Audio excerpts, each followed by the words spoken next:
Bem, agora é hora da entrevista do dia com Denise Campos de Toledo. E nós vamos falar sobre a configuração do cenário econômico, esse comportamento do mercado financeiro, os dados mais recentes de atividade do país e a aprovação da MP da Eletrobras. Eu converso agora com o Pedro Paulo Silveira, que é economista-chefe da Nova Futura Investimentos. Pedro Paulo, boa noite. Boa noite, Denise. Boa noite a todos. Bem, vamos começar falando desse dólar aí que andou dando uma rasteira nas projeções do mercado. Ontem ele teve o comportamento esperado, caiu, pós-decisão do Copom, indicação de mais alta dos juros. Agora hoje subiu forte, né? E o mais legal para quem está de fora assistindo, né? Quem estava operando isso não foi muito legal. Ele chegou a operar abaixo de R$5. Chegou a 4,98, 4,97,5. Então, o pessoal do mercado opera bastante dólar, estava animado. Mas bastou o presidente do FED, do Banco Central de São Luís, falar alguma coisa mais dúbia em relação à inflação e atividade econômica nos Estados Unidos, o dólar virou e subiu que nem um foguete. Então, hoje, os operadores de mercado que operam dólar ficaram correndo atrás da galinha, sabe? Aquele movimento de zigue-zague, foi difícil. Mas, se você olhar, apesar de ter fechado com uma alta, ele ainda está num nível bastante baixo, levando em consideração a média dos últimos meses.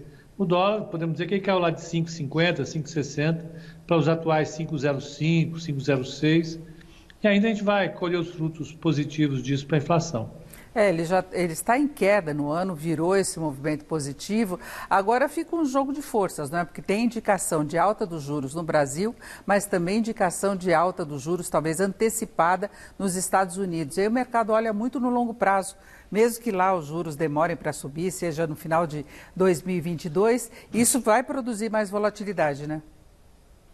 Vai, não. A volatilidade é o que atrapalha um pouco. Porque o estrangeiro que traz dinheiro para cá para aproveitar o juro mais alto do Brasil, então se o juro subir, deve subir a 6,5% até o final do ano, é interessante para o gringo que está em Nova York ou em Londres trazer dinheiro para cá e colocar o dinheiro no overnight, na Selic. Lá a taxa de juros está praticamente zero. O problema é que para fazer essa operação ele tem que levar em consideração o risco. É um risco que ele corre de tirar o dinheiro de um lugar mais ou menos tranquilo, razoavelmente tranquilo, como o mercado de um país avançado, e trazer para cá. Quando você tem essa mobilização toda nos Estados Unidos, estão preocupados agora se a inflação vai subir, se eles vão ter que subir a taxa de juros ao invés de subir em 24, vão subir em 23. Tudo isso aumenta o nível de incerteza. E essa incerteza diminui um pouco o prêmio que essa operação de trazer dólar para cá, o euro, e ficar aplicado na Selic, produz. Então, traz volatilidade para a taxa de câmbio. É isso que está acontecendo. Agora, Pedro, você acredita que a elevação dos juros possa conter essa pressão inflacionária toda que a gente está vendo? Porque tem outros fatores influenciando também, tem aumento de tarifa de energia, ainda tem preços de commodities mais elevados no exterior, embora esteja ocorrendo alguma acomodação, porque é uma preocupação global, mas tem muita coisa pressionando ainda a inflação, não é? Tem. Você falou muito, eu vou falar do lado positivo da taxa de juros, tá? Depois eu falo do negativo. Vamos primeiro ver o lado bom das coisas. Pelo caminho, pelo canal do câmbio, né, você tem um alívio muito forte para as pressões inflacionárias. Uma das coisas que causou essa inflação fortíssima no Brasil, que está acumulando quase 8% em 12 meses, pelo IPCA, vai sair o IPCA 15 essa semana, ele vai acumular mais de 8% em 12 meses. Uma das coisas que possibilitou essa alta forte foi o dólar, justamente o dólar, junto com o que você falou, as commodities. Com o dólar caindo, essas pressões ficam mais aliviadas.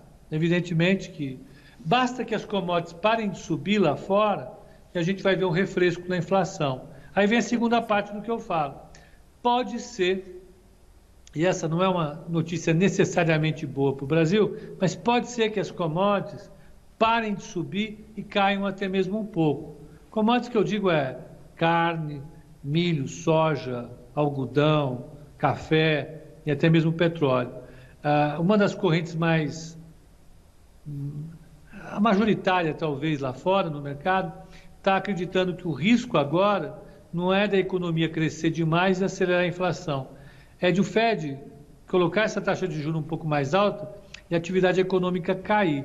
E com a atividade econômica caindo, os preços das commodities caem também. Então, é provável que no segundo semestre a gente veja as commodities ou paradas no mesmo nível que estão agora, ou um pouquinho mais para baixo. Se isso acontecer, junto com o câmbio mais tranquilo, é provável que os índices mensais de inflação caiam.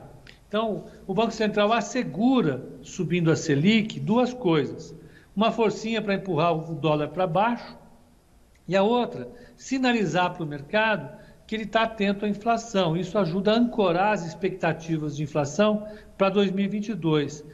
É possível que o Banco Central tenha sucesso, mas é o mínimo que a gente exige do Banco Central. O Banco Central é o guardião da moeda, ele que toma conta da inflação, o mínimo que tem que fazer é subir a taxa de juros quando a inflação está subindo. Se ele vai conseguir ter sucesso pleno nisso, é difícil saber, mas é o mínimo que ele tem que fazer. Agora, em relação à Bolsa de Valores, nós tivemos até alguma sustentação pela alta das ações da Eletrobras. E aí o mercado ficou meio dividido. Ele gostou da ideia de privatização, mas não gostou muito do texto aprovado, né? O texto aprovado foi meio esquisito, né? Teve essa manobra de colocar no mesmo parágrafo de coisas importantes, os jabutis, para não poder cancelar. Essas coisas assustam o mercado, é evidente, não? Lembra expedientes que não são muito positivos, evidentemente, ele acaba incorporando preocupações de longo prazo, né, para a sustentabilidade do setor elétrico no Brasil. Mas, independentemente disso, o mercado ele fica um pouco em dúvida com sinais, ele ficou um pouco em dúvida com sinais emitidos pelo governo nas últimas semanas em relação ao potencial que o governo tem de se aproveitar da melhora, ainda que modesta, dos dados fiscais para sair gastando. As últimas notícias que nós tivemos em relação a auxílio emergencial, a gastos mais efetivos para estimular a economia, preocuparam o mercado. Isso fez com que o risco percebido em relação ao Brasil subisse um pouco. E isso atrapalha bastante. Então, apesar de ter recebido a boa notícia da privatização da Eletrobras, o mercado está ficando um pouco desconfiado das intenções do governo em manter o déficit fiscal mais controlado. Isso aumenta o risco do país. Já falou em valor maior do Bolsa Família, já falou em reajuste dos servidores, que estaria sendo estudado para o ano que vem. Agora, em termos de crescimento, o mercado tem melhorado muito as projeções. Qual é a sua expectativa? A gente está trabalhando aqui na Nova Futura com crescimento entre 5,5% e 6%. Isso vai dar um crescimento. Nós tivemos um primeiro trimestre muito forte, né? Ele veio com 1,4%, só ele já garante um crescimento esse ano de quase 4%. Então, se você colocar mais 0,5% de crescimento a cada trimestre, a gente chega num número bem superior a 5%. Isso diz respeito, é claro, a uma atividade econômica mais robusta do que nós imaginávamos lá atrás, alguns meses atrás, mas diz respeito também a uma base de comparação do ano passado muito baixa. Então, é plenamente possível um número forte como esse, acima de 5%, com certeza, isso não tem como evitar.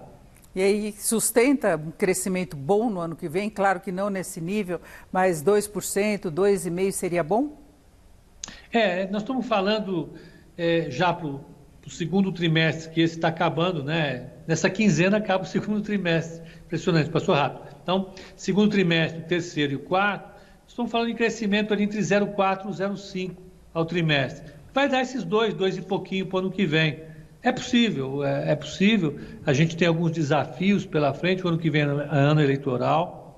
O cenário externo precisa se consolidar num equilíbrio tranquilo e a gente vai ter que ver também o risco do país se comportar de maneira bastante equilibrada. Se tudo jogar a favor, a gente deve ter um crescimento entre 2% e 2,5% sim no ano que vem. É isso. Ouvimos o Pedro Paulo Silveira, que é economista-chefe da Nova Futura Investimentos. Pedro Paulo, muito obrigado, uma boa noite, bom final de semana. Obrigado pelo convite, Denise. Um bom final de semana para todos. Com vocês.